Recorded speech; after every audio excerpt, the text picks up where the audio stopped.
Guys, today in this video gonna to show you how to hide or show the task view button in Windows 10 PC.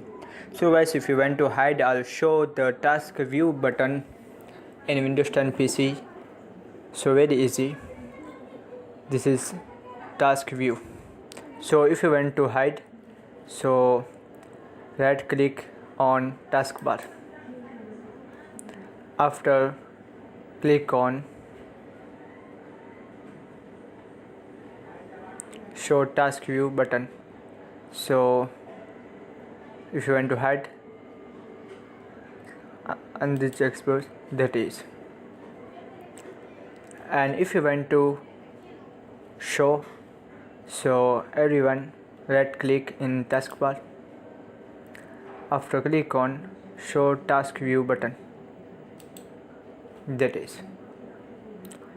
So guys, this is very simple and easy method if you want to hide or show the task view button in Windows 10.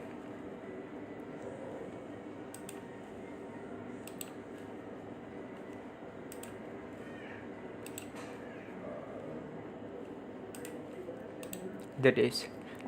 So thank you for watching this video. Please subscribe my channel for latest update.